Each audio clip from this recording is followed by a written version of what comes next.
Your background's computer science, and you're a leading woman in STEM. Could you, for the audience that's going to listen to this, could you talk about your background? My background, my education, I have a master's degree in elementary education. My mother was paying for it and she insisted on it. And I did that for 2 years in Lexington, Mass. But you really have to want to be a teacher. Woody wanted to be a teacher and loved it. Yeah. And I ended up having a chance to get into computers. At that time, there weren't enough there weren't a lot of curriculum in colleges and universities to fill the line of all the people that were needed, first for the software companies, hardware software companies, and second for business and insurance and all hospitals and all those things. Mm-hmm. So I was there for 25 years. And when the opportunity I was the major breadwinner for most of that time. When the opportunity to join with FIRST happened, I gave up my job. Yep. But it was and still is the best thing I know of. So very pleased.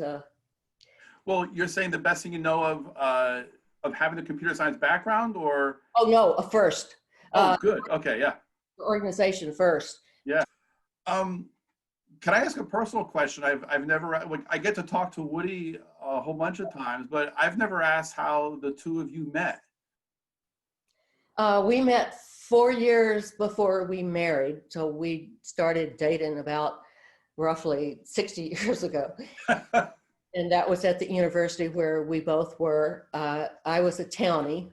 Town. I also lived in the dorm, but lived in the town. And he was an engineer and I was in education.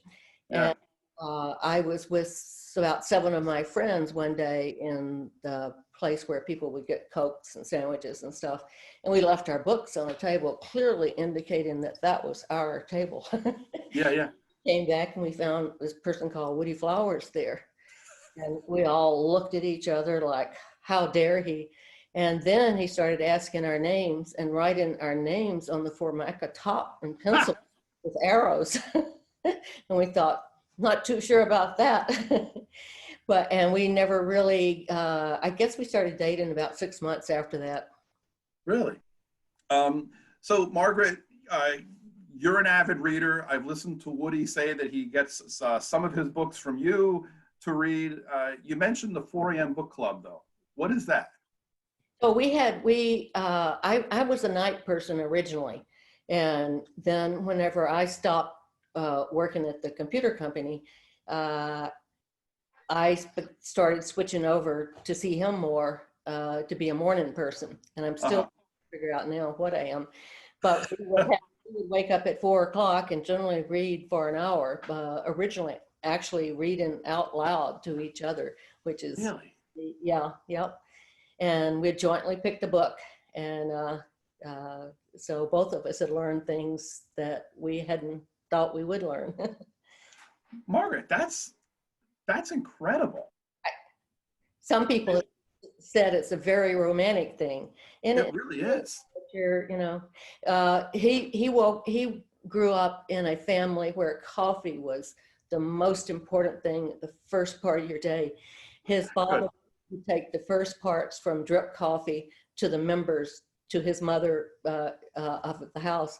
And so we had a coffee, Woody made coffee the night before, took it upstairs beside his part of the bed.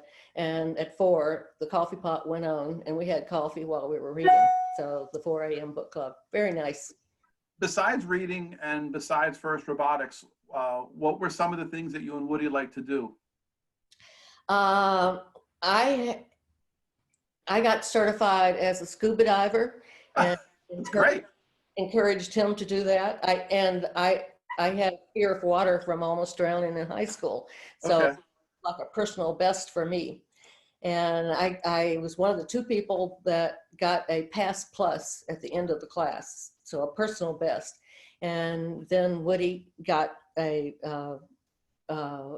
certification and we went on many dives together. I'd guess 100 at least, 150. Really? Wonderful, good stuff. and photography and all-terrain vehicles and ski mobiles and snowmobiles. Wow. Yeah, You're like you guys are adrenaline junkies. I saw a documentary on the 270 class yeah.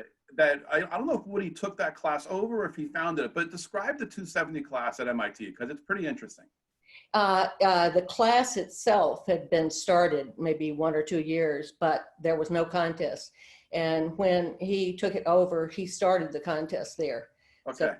he's considered the grandfather of robotics education. Uh, yeah, and I remember when I saw the documentary, it was about the students in the class having to create something. And it became huge in that the competition ended up having an audience of just most of MIT, it seemed like. Right. The course got bigger and bigger. Is that what led to Dean Kamen getting introduced to Woody? Yes, we had, first of all, we had some mutual friends, and people were telling Dean, oh, you ought to meet Woody Flowers, and people were telling Woody Flowers, oh, you ought to meet Dean. So Yeah. I believe the first thing, their official contact was when when Woody invited Dean to give a lecture, I've forgotten which class at MIT. And Okay. we became friends with them and his parents and Bill and Bev Murphy. At all the different robot events, you know, I get to introduce a lot of speakers, and I always take pleasure in listening to another speaker talk about their definition of gracious professionalism. And I heard you say it years ago, but just right now, right, you know, on the fly, describe what you think is your best definition of gracious professionalism. Well, Woody started it at MIT in the 270 class, and he was teaching them to, quote, compete like crazy, but treat each other with respect and kindness. Yeah. And that kind of says it all, I think. The student, and then carried into FIRST. The students first at MIT and then at FIRST can really grasp that and remember, you know, make your grandmother proud, as he would say. Margaret, you were absolutely amazing, and I cannot wait to give you a hug. I know. As soon as I don't have to socially distance, Yeah. to give you a hug at next year's event.